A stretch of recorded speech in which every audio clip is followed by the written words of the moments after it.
All right, let's get started. Hey, everyone. Thanks so much for joining us today for this webinar. We're going to be discussing how Roxborough Memorial Hospital is tackling the nursing crisis. My name is Iman Abuzaid. I'm an MD by background. I've been in technology for the last 10 years of my career. I'm the CEO and co-founder of Incredible Health, which is the fastest growing career marketplace for permanent healthcare workers. Incredible Health is the only platform that allows hospitals to hire permanent experienced nurses in 20 days or less. We flip the script where hospitals and health systems apply to the nurses instead of waiting for the nurses to apply to them. Joining us today is Michael Rogozinski. He is the Chief Nursing Officer and Acting Chief Operating Officer at Roxborough Memorial Hospital. Roxborough Memorial Hospital is a 131-bed community hospital that has been serving the Philadelphia area since 1890. There's also a Roxborough Memorial Hospital School of Nursing that's been educating nurses since 1898. This hospital has been awarded the top 10% in the nation for patient safety and patient safety excellence by Health Grades. Roxborough Memorial is also a member of Prime Healthcare. Before joining Roxborough, Michael was leading emergency and observation services at Jefferson Health, the Abington division. And we're really thrilled to have you here, Michael. Thank you so much for joining us. Thank you for inviting me. I'm thrilled to be here. Awesome. So this webinar is designed to be interactive. So for those of you in the audience who've attended, please feel free to ask questions in the chat, and we'll answer them as we go along. And we'll have dedicated time at the end to answer more questions too.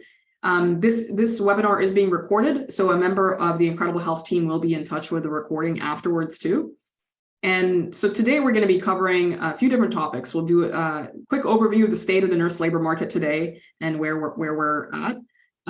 Secondly, we'll cover workforce strategies, nurse retention, and hiring and training of young nurses. Michael will be sharing his tactics and strategies and thoughts on these topics. And then we'll cover how Incredible Health supports hospitals and health systems and nurses. And then we'll do Q&A. All right, so let's just do a quick market overview just to set the stage here, just so we're all, all on the same page about what's happening.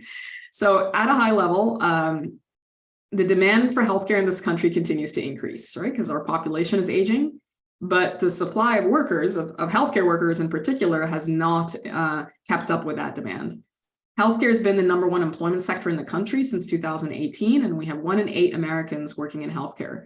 So we are facing quite a severe shortage of clinicians, and the biggest group being nurses. So despite demand going up, we haven't, as a country, have not done the greatest job of making sure we keep increasing the number of nurses to meet that increasing demand. This is a problem that's national. It exists in every single part of this country. Michael is in the Philadelphia area, which is a particularly competitive market, like many of the other urban areas in the United States too. And so overall, we're on track to be 1.1 million nurses short by the end of this year. So we're literally missing 1 million nurses that we actually need that are not here in the US. We are the average acute care nurse turnover right now nationally is at 18.7%. And it has actually gone up. So prior to the pandemic, that average was a couple percentages below this, but so it's actually increased. Also, labor as a percentage of revenue continues to increase, right? For publicly traded hospitals, it's at 48%. So what that means is our labor costs continue to increase. This isn't just about temporary labor, but even our permanent nursing labor is also increasing in costs because their wages are going up, which is what happens when you have a labor shortage. And then finally, the days to fill on average right now is at 89 days. So it's taking almost 3 months to fill a permanent specialized nurse opening.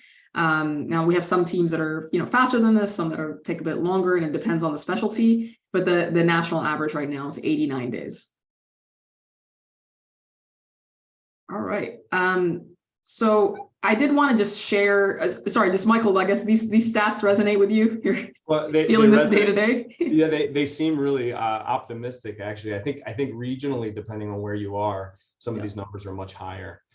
Certainly for the percentage of revenue, labor costs we've seen them as high as 70s and 80s.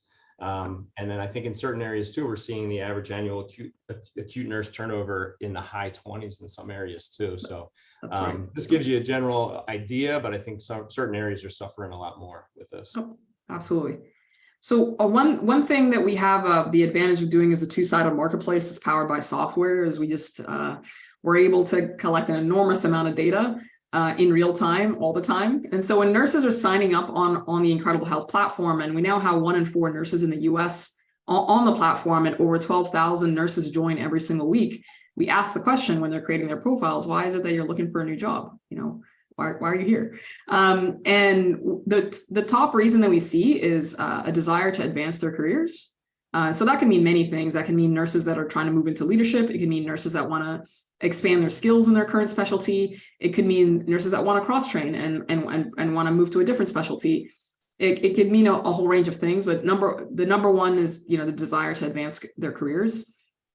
The second is looking for a more flexible schedule and greater work-life balance as a result. And so, you know, the days of 3 days a week, 12-hour shifts, full-time only are kind of over, and nurses are looking for even more flexibility than that. The third most common is something to do with geography. They're trying to reduce their commute time or they're relocating. There's quite a lot of geographic mobility in the permanent nurse labor market. On our platform, we see that 1/3 of hires are relocating from a different state. And then the fourth is compensation. Many of the, I guess, nursing and HR leaders are very focused on the compensation piece, which is good. I mean, compensation is important, but we're also seeing that nursing leaders and HR leaders are focused on the top two, you know, career advancement programming and for nurses, as well as more flexible scheduling for nurses, are actually able to hire and retain more as well. All right. Last piece of data I just wanted to share with the group is just a very recent study that we did just from last month, where we were able to collect from a very large population of nurses, over 700,000, what are their main concerns. And I'm sure this doesn't surprise anyone on the call. Some of the top concerns include the concern about the staffing shortages, concern about burnout, concern with salary and benefits, their work environment, scheduling issues, and then limitations on career advancement. All right, so let's turn over to our guest speaker, Michael. Let me just stop sharing my screen for a moment. And I guess Michael, maybe you can just give us the lay of the land for your hospital. What are you seeing as some of the top challenges you're facing when it comes to nursing and your community hospital? Well, thank you again, Iman, for having me. I think we start with like what is a very strange thing in nursing. You know, certainly COVID threw our workforce on its head, and we kind of struggled with a lot of different things and a lot of different reasons why the workforce fluctuated over the last 3 years. But because of those fluctuations and because it opened so much opportunity, now it makes it hard because of opportunity. So, you know, with a shortage of nurses, and now they have opportunities that they never had before, coming out of nursing school, coming out of nursing school with just an associate's degree, they can go work in places where they would have never been able to do that years ago. And when you have options and you have choices, it makes it a lot harder to kind of convince them to come in, especially to a small community hospital. Yep. So that's one of the big ones. And, you know, there's turnover across the board. We have major baby boomer retirements happening, people taking early retirements. And again, more on that opportunity piece, we have nurses who want to work for a very short time in a clinical environment like a hospital and move on quickly to become a nurse practitioner, to become a registered nurse anesthetist. You know, those opportunities are still blowing up as well. So I think those all contribute to making it a very difficult time to hire. Got it. And then when you discuss some of these challenges, have you seen it change over time? I mean, you've been a nursing leader for quite some time now at Jefferson and now at Roxborough. Like, how have you seen it evolve over the last few years? I mean, I think it's a whole new world. I think, you know, I've been at this for a while, you know, over a decade, but my colleagues who have been at it for even longer than that have lived through nursing shortages before.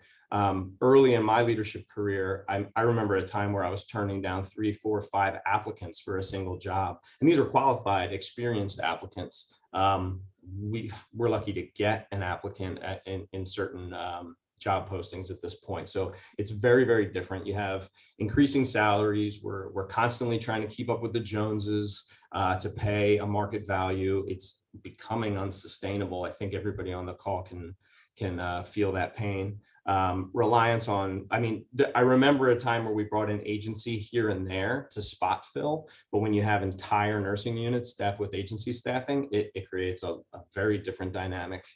And I think that there's different ideas with new to practice nurses about what they expect when they come into the working environment. Like they have different ideas about work-life balance and what it means to pick up extra shifts and kind of lean in and stay late, and they don't want to do those things. Like I think that those were baseline expectations at one time, and now you can't pay them enough to want to stay. So yeah, absolutely. No, that's a great overview. As far as just, look, this is a challenging environment to be a nursing leader, just given everything you just described. Can you walk through just some of your top strategies for tackling some of these challenges, just even at a high level?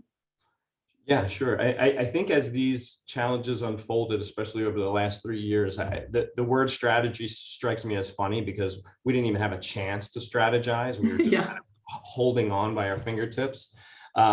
But I think we quickly recognized that the workforce has changed. We're not going to be able to mold the workforce into our idea about what they want. I think that we're going to have to adjust our processes to what we're getting with the new to practice nurses and what nurses can do now.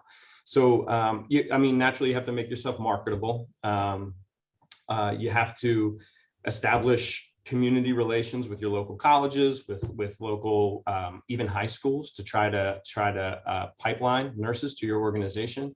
You have to build a stronger support system for your nursing staff. I have amazing mentors that I've worked with through the years. I think some of them might even be on the call, and they always taught me that a healthy work environment is key. There's lots of tendrils to that.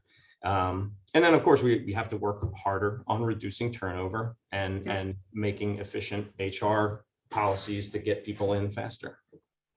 Okay, so you're also the acting COO of Roxborough. Yeah. It's not, it's happening more often now, but we don't often see a CNO take on the COO role too. Can you just share a little bit more about your experience in this position and how it's sort of impacted your role as CNO? Sure. Well, it's not an official title. I'm just the chief nurse, but as part of my role, and probably largely because I'm in a small organization, our average daily census here at Roxborough is in the 50s. So we don't have a tremendous patient burden here. But part of my role is to oversee a lot of our other ancillary clinical departments, and they report up to me. So, for example, pharmacy, lab, nutrition, all of our therapies, physical therapy, we have an urgent care, our wound care, case management, and social work. So those are the operational, those are the areas I have operational oversight of that a COO would normally have some responsibility for. Okay, awesome. So let's dive into the topic of retention, right? Okay. Nursing retention. So could you describe your retention strategy overall? Like what's your plan, or what have you already implemented to sort of improve your turnover rate? Well, so this, again, strategy, it's funny because, we had things that we've always done that when we trained a nurse on the unit, we could expect to have them for 3 to 5 years. And that was like, a baseline expectation. Not only that, those nurses expected to work on night shift for 2 of those years before they'd have an opportunity at working in a day shift position. So it was very different. Now, I think we have to change the way we view what retention really is. What's a reasonable amount of time to get out of a nurse after we train them? So I think first and foremost is something I already mentioned. It's giving them a healthy work environment. I think we are setting them up for failure early on when we put them through a quick orientation process, and then before they know it, they're in an assignment with very little assistance, very little help, and they burn. Immediately start burning. And I think that we're chasing them away because of that. So part of it is to talk to them when they're coming in, ask them what they want, what they're looking for, and what a healthy work environment looks like to them, and then get the leadership in the hospital to adjust and provide that. things that we've done, and this is for, we're talking about retention, right? Yep. Largely increasing communication is huge. We need to know what they want from us, and we need to be able to provide them with information. So new nurses are clear that they want to know what's going on. They want access to their leadership and their senior leadership. And I mean, those, again, open door policies and things like that are what you've heard about for years and years and years and years. But actually actively having an open door policy is very different than just saying like, oh, I'm always available. You have to actively make yourself available. Sorry, how do you do that? How do you actively make yourself available? Well, that comes from rounding. I mean, we do, rounding's huge. We can talk about rounding till we're blue in the face. Death by rounding. You never lose. You never round too much. This includes your direct. I have a wonderful group of directors here who have taken this very seriously. We round not only on staff, but on patients. And we have implemented a schedule in which we round on the off shift as well. So I take leadership from other areas, and they actually round on not their areas. They'll round on their colleagues' units as well, to kind of just open more lines of communication. Our CEO rounds. So it's important that we're all out there. We do town halls quarterly. We've had some really good turnouts, believe it or not. Town halls used to be this kind of dead thing where you'd present to 3 or 4 staff members who like the only ones who are engaged, but now we're seeing over 100 attendees at our town halls. And we're learning again about that new generation of nurses who are hungry for the knowledge and they want to know things. So communication is key. The more touch points you can offer, the better. And we also make it a point that all senior leadership meet with our new hires during orientation, introduce ourselves, talk to them. And again, part of that active open door policy is we tell them from the minute, what open door policy means too, because some people might walk down here and see my door closed and be like, oh, he had an open door policy. Well, it's not exactly that. It doesn't mean that when my door is closed that I'm violating that policy. It just means I will always make time for you. And sometimes that means coming in early or staying late to see somebody who doesn't work the same hours as you. Got it. Okay. And let's dig in a little bit more about what you were saying earlier about a healthy work environment. Sure. Okay. Like how do you define that, and what are you putting in place to just keep improving the work environment? Well, I think it comes down to investment up front to save money on the back. I think a healthy work environment for different people means different things. What we're learning by talking to our new hires and to our new nurses is they want to feel supported. They want to learn and they want to be supported. These are hard things to do with a designated orientation process and a designated orientation timeframe. When then we're basically setting them to the wolves. So we have put some different things in place. We've put kind of an extended orientation process. So they'll go through the traditional orientation process, but then we built in some support measures to support them. We've also built a professional practice model that it's open to all nurses, but it's largely pointed at our new nurses. And what it does is it gives them additional education for those kind of those high risk but low volume procedures that scare the crap out of new nurses. And actually we have a wide variety of things that we cover in that, but anything from putting in an NG tube in to how to deal with a bully. So we want to be able to support them, not just their clinical development and their know-how, but also their emotional well-being at the same time, because nursing is going to be hard. So the more, again, foundation we can build under them, I think it lends itself to a healthier work environment. Got it. Would you be open to sharing your turnover rate for nursing? Sure. I ran numbers for the second half of last year. Yep. We started in, and if you'll excuse me, I'm just pulling it up so I don't misquote it. But we started in June with a turnover rate, and this is a monthly turnover rate of 4%. Yep. So in June, 4% of our nursing staff turned over. Now, if you annualize that out, you're looking at a turnover rate of 48%.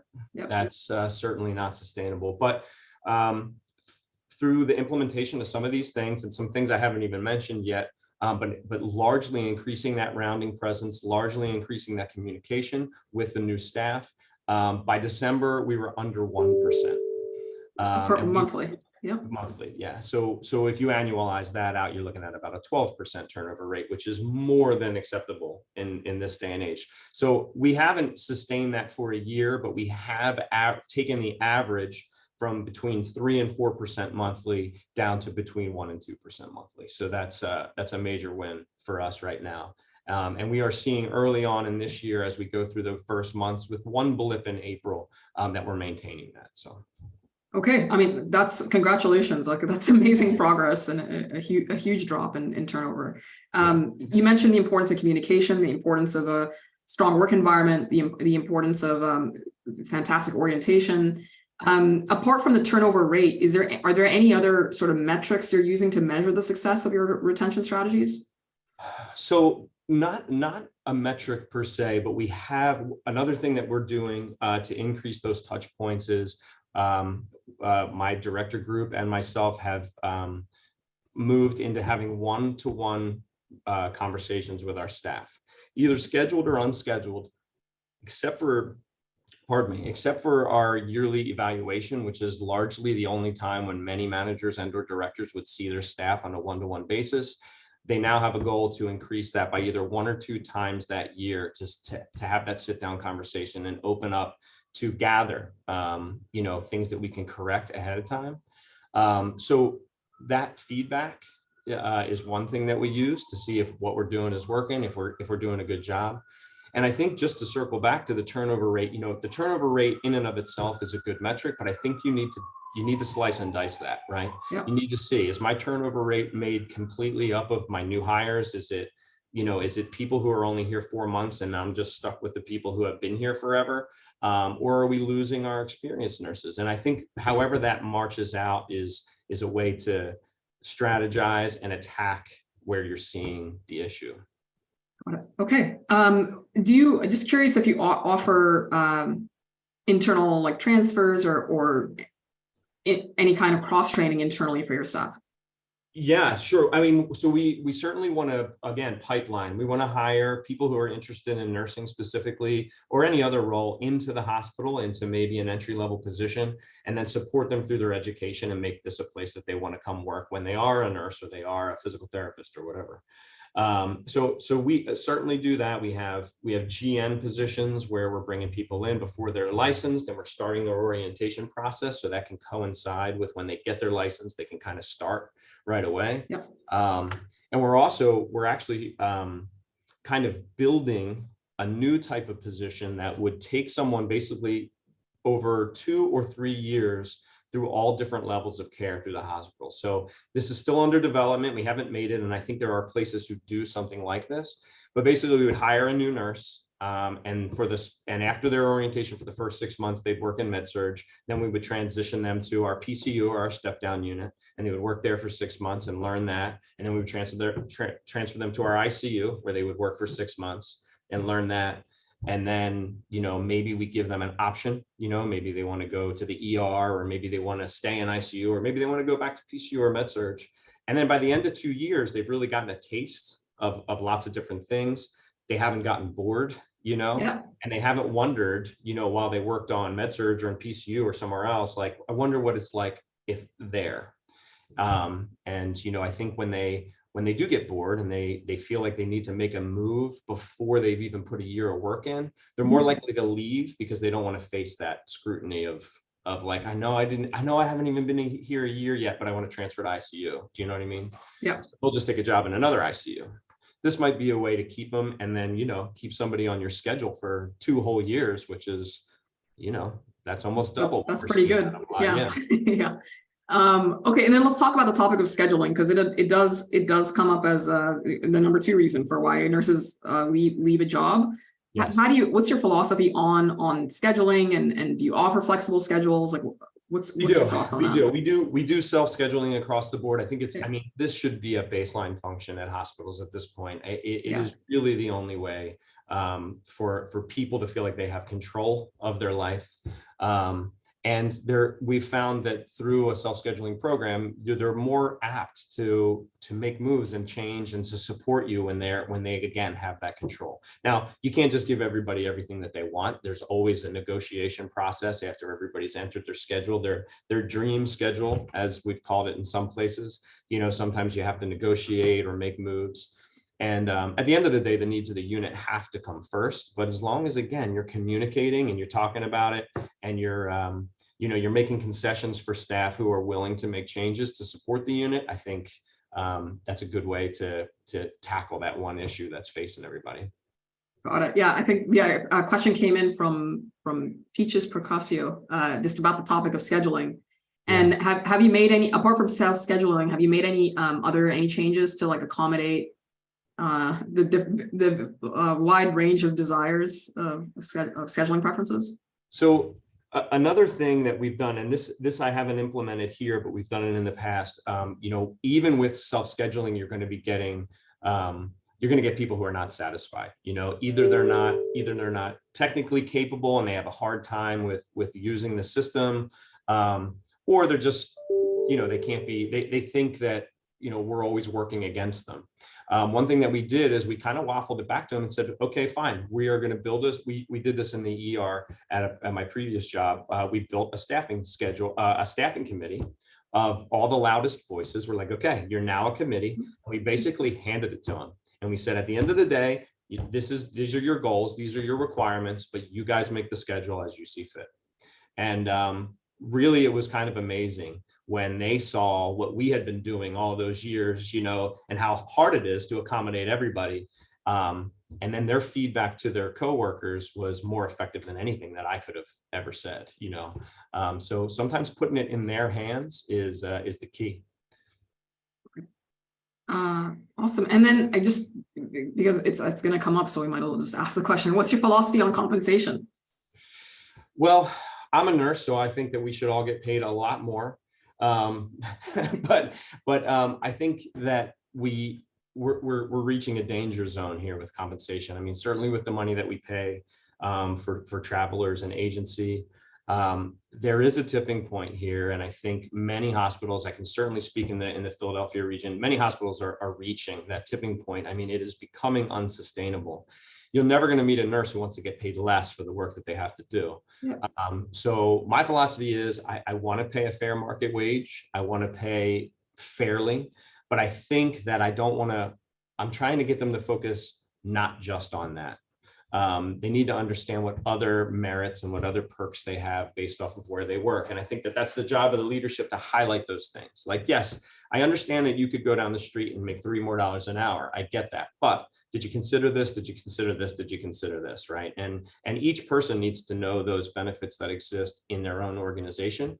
But, compensation is not just money. It's a whole package that's wrapped up.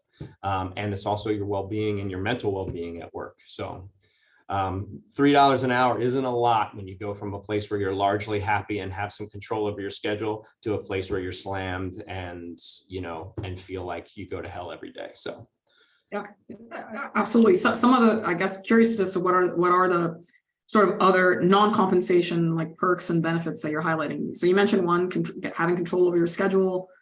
Anything else that you think matters a lot for? So every place again has something a little bit different. You may work for an organization that has a huge network of physicians and providers that you can highlight as part of your benefits package. You may have a healthcare benefits package where it's no pay for your employees. That's something that my current organization offers. You might not have to pay for parking here, but 10 minutes down the road, you might have to pay $30 a day. And did you calculate that into the $3? So, you have to play, you kind of have to play those games. It's all a balance. And a lot of times, with few exceptions, when you do all the math, almost any hospital that you can work in a given market comes out about even, right? I mean, there's obvious standouts, but usually when you do that math for them, they're like, oh, yeah, I didn't think about that. Like I can walk to work now. Now I'm going to need a car. There's, sometimes people really don't think about it. Okay. All right. Let's switch to the topic of training nurses, particularly new nurses. What are you seeing these days as far as like the top challenges of training new graduates? Well, again, I think our constrained budgets, force us into trying to make orientation processes more efficient, which usually equals making them shorter. Yeah. So it's not good for our nurses. They're not getting enough time to learn and to feel comfortable, because I think the missing piece is you can't expect any new nurse to come in and know how to do everything. Yeah. If you can give them an environment where they can ask questions, where they feel comfortable, and they have the ability to try things with, again, that safety net, you solve a lot of those problems. One thing that we've done, and this is something that has been initiated across our organization, Prime Healthcare, is they built a position called a transition to practice educator. This has been awesome. So we hired our transition to practice educator back in, I think, either November or December. And what this position looks like is it's a nurse educator, but they don't really get office time. They're not in charge of monitoring, whether your BLS and ACLS is done. They don't have any of that kind of administrative duty. Their focus is to round on units constantly, all shifts, and be a just-in-time educator for when things come up. And part of that, and what kind of comes from it, is they also become a support person. So years ago we had positions called CNLs, clinical nurse leaders, that kind of did this, but this is more specific because it's an educator. It's someone who went to school to be an educator, and he has done a wonderful job. I think he's a major key as to why we have driven down our turnover rates, because I think that they feel, again, more comfortable. They have a phone a friend, Yeah. when they reach one of those scary points. Okay, awesome. And then you started to share a little bit about the training program. So like after orientation, there's probably more training that you're offering. Can you share a little bit about that? Yeah. Yeah, I lost track because our nurse educator, our transition to nurse practice educator's name is Ed. And Ed, what he does as part of this is he kind of continues to shepherd those folks after orientation. Okay, so once they're done orientation, he's not done with them. He follows them for at least the first year of their employment, checking in with them, making sure that they know what educational opportunities are open to them. We have hands-on, and so we have another nurse educator too, who's the traditional nurse educator for the hospital, who manages setting up the hands-on training, and coordinating any online or remote training that we offer. So we have things that will require of those new nurses throughout the course of the year. We'll break them out, we'll schedule them for didactic lessons and things like that. But then they have a whole catalog of things that they can choose from and do either remotely or hands-on, schedule themselves for. So I think that has also been a really great thing. It's not like, okay, your 6 weeks is up, good luck out there. It's like, okay, your 6 weeks is up, but we're still here for you. We still, we have Ed's here, you can call this person. And I think that just really softens the blow for them. Got it. Okay, let's talk about the topic of nurse hiring. Okay. And so would you be able to share just at a high level what your strategy is when it comes to hiring nurses for your units? Sure. Again, it's like sometimes you're just crossing your fingers and hoping people that will apply, but we have increased the amount of applicants that we've gotten, and that's been through a lot of hard work, really, by our leadership team and by our recruitment team. First of all, we really, again, this will be a theme, and it might be my closing theme, but like invest early to save money on the back end, right? So we invested again into our recruitment team. Our recruitment team has been set expectations that no applicant can sit for longer than 24 hours without being reviewed. So they review them in the system, they see if they're qualified, and then if they are qualified, their goal is to set them up with an in-face interview with one of our leaders within that week. Sometimes we fall outside of those, but those are the goals, and our recruitment team does a fantastic job of actually getting through those applications. I think part of the problem, especially for larger organizations, is that backlog of applicants. There's so many different streams that applications can come in through, and they just can't sort through them. So applicants, I used to hear it all the time, like, I applied 2 months ago, I never heard anything. Well, that doesn't happen here. You are hearing right away, and usually within that first day. We've also implemented things, and again, this is not new thought, but it takes work to maintain it, called walk-in Wednesdays, where basically if you have a degree and maybe you didn't apply, but you just want to see what's available, you can walk in. Our recruitment team is here, and all of our leadership make themselves available to you to do an on-the-spot interview. So if you bring in your resume and you're qualified, I'll get you with one of my nurse leaders. You can interview right there, and we can offer you on the spot. So that has been, we've gotten quite a few hires through that. But again, it's like, you got to maintain it. Sometimes only 4 people walk in, sometimes 25 people walk in. So you have to kind of ride the waves. The other big piece, and it's something that I got some feedback from at least the local schools that they hadn't seen it before, is we go to job fairs, and forever just our recruitment team would go to job fairs. Well, now I'll go, I'll team up with the recruiter, and I'll go to one of the local colleges and sit there.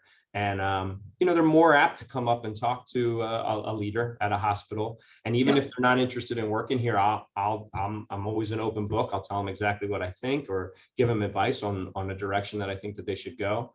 But we've gotten some snags that way. And, that's newer. We just started doing that this year. But I think, the feedback that's like, we've never seen a CNO come here before. That can get out there. And that word of mouth will let people know that you have an engaged leadership team at your hospital that cares and wants you to work there. Awesome. I mean, those are amazing tactics. I'm curious, understand, just given our experience, we work with a lot of HR and nursing teams. Sometimes it's hard to get the nursing directors on board with some of these changes. Just curious, what are your, I guess, top tips or tactics for getting the nursing directors to change, to modify? For example, needing to interview in the same week. Yeah. Is a big change from what it was like before the pandemic, right? Yeah, for sure. Well, you're nailing it. I'm not telling you that they love doing this. They don't send me thank you notes.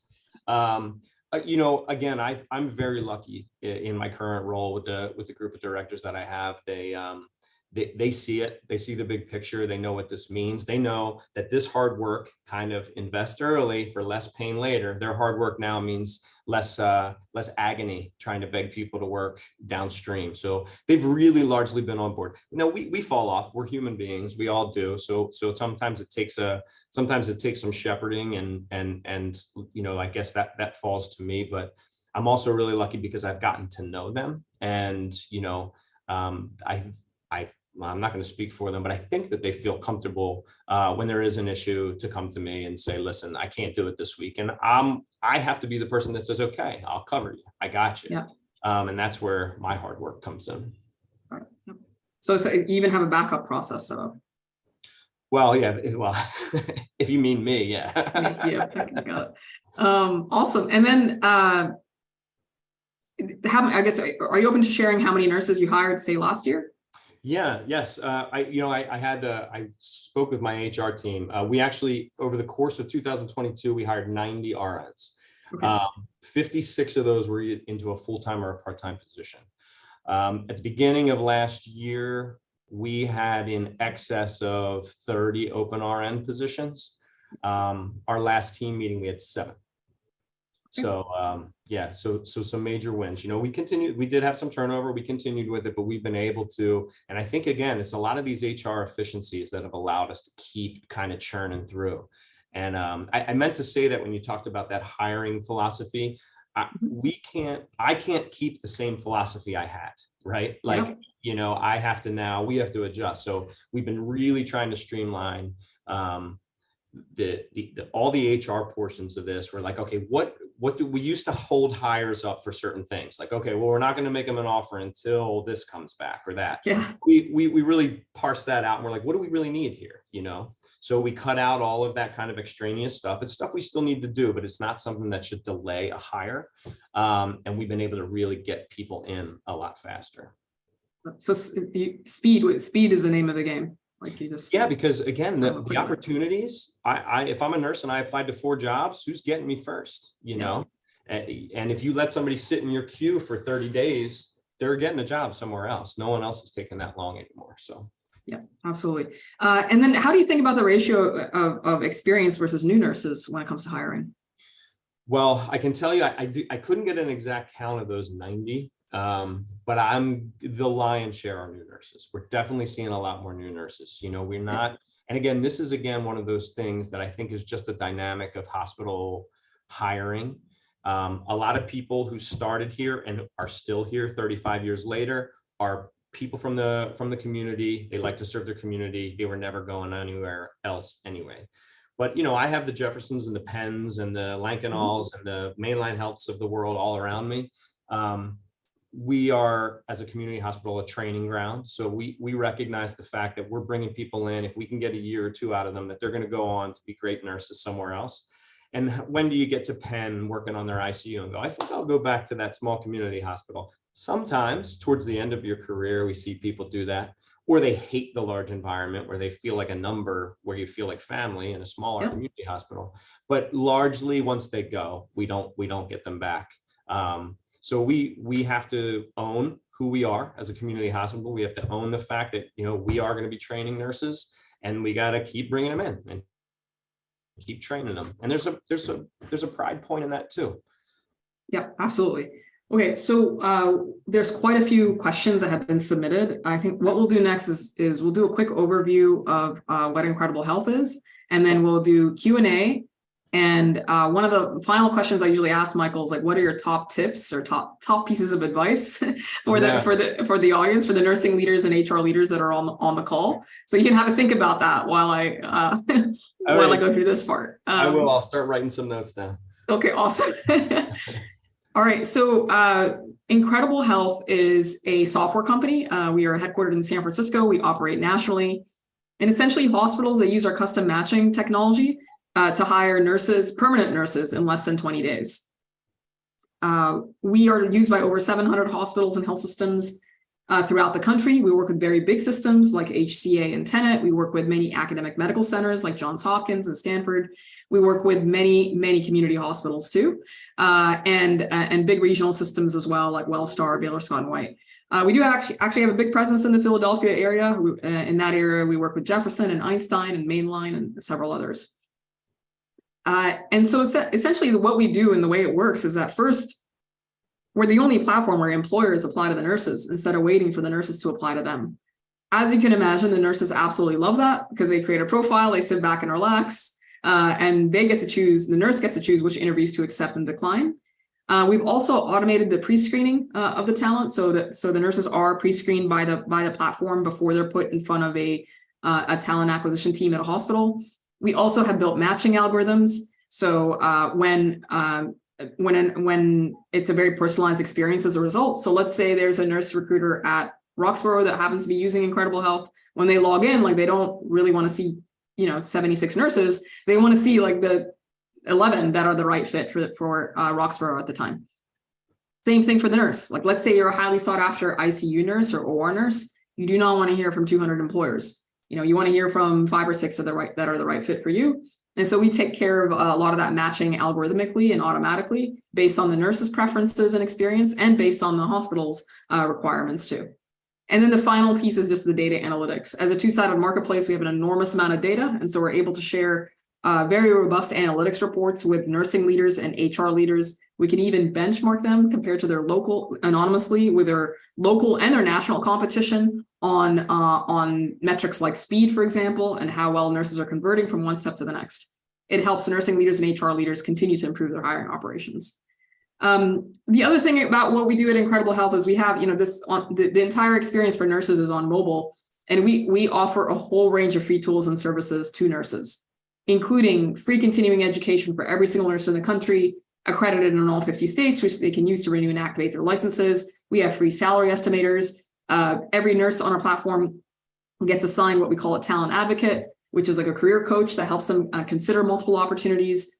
They also get access to a community where they can ask other nurses for advice on a whole range of topics, not just career-related topics. And so we attract, over 12,000 nurses. 12,000 nurses sign up to the Incredible Health platform every single week, and we have 1 in 4 nurses in the U.S. Using Incredible Health to manage their careers. I did want to kind of share more evidence for what Michael was talking about earlier about the importance of speed and really improving your hiring operations so no nurse is waiting. On our platform, 68% of nurses accept the very first offer they receive. And 61% of nurses accept the very first offer, even if the subsequent offers have higher compensation.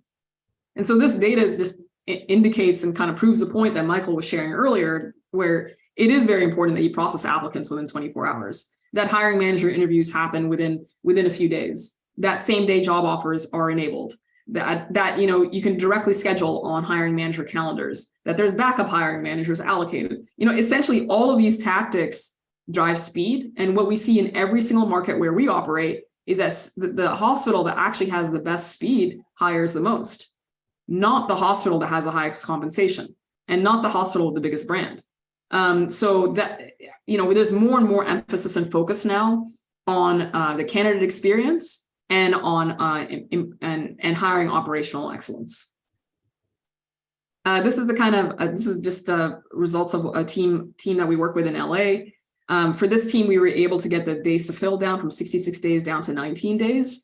These are the different steps in the hiring process. Where we have the biggest impact is on time to source. As Michael mentioned, the applicant flow has really dropped for many hospitals. So really reducing that time to source from 44 days down to 3 days was where we had the biggest impact. Now we also have things like automating the phone screen scheduling and the interview scheduling and so on that shaves off days later in the process too. But the biggest impact is on time to source. And that, by getting the days to fill down, I mean, that is a return on the back end, right? As Michael had mentioned earlier, you got to invest up front to get the return later. If you can get the days to fill down, that means you can exit your agency nurses faster. It means that you can relieve your staff that's burned out faster. So that's a very important metric that many HR teams track as well. All right, we're always asked about retention. The nurse retention of nurses that are hired through Incredible Health is 15% higher than the baseline. The reason for that is because the nurse was able to, it was a very thorough job search, right? They were able to consider multiple employers before selecting a specific hospital. And that the marketplace, the matching algorithms enable that. And so we do track retention on a continuous basis. And I guess we're held accountable to making sure that the retention it remains high too. This is just at a high level, just the process of how we work together with a hospital. This is a true collaboration. It's a true partnership. Incredible Health, we don't employ any recruiters. Okay, so we have to work with an in-house talent acquisition team that's already established. So this is a slide from the Stanford team. These are the 8 steps in the process. Incredible Health, we're doing the heavy lifting in the first 4 steps. So sourcing the talent, making sure they're actively looking, pre-screening them, and getting them automatically scheduled. At that point, Stanford's talent acquisition team is taking over, completing phone screens, completing hiring manager reviews, getting offers out, getting offers accepted. This is a new model in talent acquisition. We talk a lot about how nurses need to operate at the top of their license and the top of their skill set, but even nurse recruiters need to operate at the top of their skill set. And that is engaging with talent. It is also building relationships with hiring managers. Some of the more administrative aspects of their job, like sourcing, for example, and automatically scheduling things, that can be handled with software like Incredible Health. All right, let's go to Q&A. We have quite a few questions that were submitted. This is from Susan Schaefer, and this question's for you, Michael. How do you think about attracting nurses to the med-surg units? For her team, this is their biggest need, and new nurses are particularly afraid of patient assignments on the med-surg units. Just curious about your thoughts about that unit in particular. This one's hard. This one's hard because we have in nursing, we have done a disservice to the med-surg units for a long time. We have set nurses up to think that med-surg is a starting point, like, oh, and by saying that, they think, oh, this is the easiest. Yeah. It's just not. We don't have walkie-talkies in the hospital anymore. Everybody who's here is sick. They do have larger patient assignments. And I think it's some of the hardest nursing that's done in the hospital. I'd much rather work in an ICU. No offense to the ICU people out there, but yep. I think most of them would agree with me. What I've been doing, especially with my travels to nursing schools, is I've been trying to challenge them to like not say, hey, why don't you start here because it's easy and you'll get a good foundation, but challenge them to take it on. I think we need to start talking differently about what med-surg is. It's not a starting point. It's a different specialty altogether. And we need to elevate the name of med-surg because they are special and really in many ways the backbone of hospital business. So really, there's no easy fix for that. I think all of us as leaders need to just start talking differently about what med-surg is and maybe inspire future med-surg nurses because of the challenge rather than making it seem like, oh, just med-surg. Got it. Yep. Yeah, that makes a lot of sense. This is more of a comment than a question. This is from Dr. James Ribaki. The experiential nursing rotations that you described earlier sound great. And he loved the comment about, the nurses could get bored, right? Yeah. Or they might hesitate to ask for a transfer to a different unit. And so you've essentially enabled it with that program, which is awesome. Yeah, well, again, it's under construction. It's kind of more of a brainchild right now. And I'm trying to do some research to see where things like this are already happening, because I know that they are. But I think it would be really great, especially to new to practice nurses, to get, kind of a cornucopia of experience all while working for us, right? But just building in the different layers of orientation that would have to happen between changes, because just because you worked on a step down for 6 months doesn't mean you're ready for ICU. So how we line them up for that is the next challenge. Yep. Just comment to the audience. If you have questions even after we end the webinar, please feel free to email us at questions@incrediblehealth.com. And if you wanted to learn more about Incredible Health, my colleague Danny has shared a link where you can schedule a demo with our team. All right, so another question for you, Michael, came from Samantha Collins. So let me just give a little backstory here. So, we know that nursing schools aren't preparing nurses as well, as for the current hospital environment, because the current hospital environment has changed a lot. Yeah. So how do you think about, Samantha's seeing a lot of new nurse graduates and recognize her team has already recognized the need to more creatively orient them differently. You've shared some tactics around how you sort of onboard them and orient them. Are there any other innovative ways for how you think about specifically that cohort of new graduate nurses? So half of me, I actually had some notes written down because, I wanted to talk about schools and again, the preparedness. It's not the school's fault, but they have a very specific curriculum that they're preparing nurses for. They're taking a test called the boards that they have to get them through. It doesn't leave a lot of time for them to understand what work is. A lot of these nursing students have never worked before, this will be their first job. And it's one of the hardest ones in the world. So one thing that I do is I started lecturing at our nursing school. And I remember the first time I walked in, I basically spent the first 15 minutes trying to talk them out of being a nurse. And I remember the nursing instructor's face while she's watching me, and I was like, but see, all these things that I told you, you need to know, but it's also what makes us awesome. It's also all of these hardships, all the hard things that you're going to do, and the days that you cry in your car are why you get a hero cape at the end of the day. It's why you're special. You're not special walking into a what's going to be easy, the nurses' aides will take care of this. Like, you're lucky if you're going to have nurses' aides. So I think really setting strong expectations. I've been trying to do it with our new hires as well, just to say, like, listen, this is going to get hard. There's not going to be just good days. Really trying to inform them up front about what expectations are. And I think that our nursing schools need to work on that too. I think they need to invite people like me, people like the nurse executives and leadership on the call to come and speak and let them know this is what it's really like to work in a hospital. Because I don't think it'll scare them away. I think what scares them away is they didn't know, and then they get hit in the face with it. I think, we set those realistic expectations with them and they'll be better prepared. Got it. Okay. So final question is, like, what are your top tips, top advice for the leaders on the call for how to manage through these, many of these challenges? Yeah, I think, we've said it 10 times, right? I think investing early to save money on the back end, that goes for money. It also goes for time. It also goes for pain. If you put the work in early, you'll keep nurses longer, and it'll save you for your staffing woes.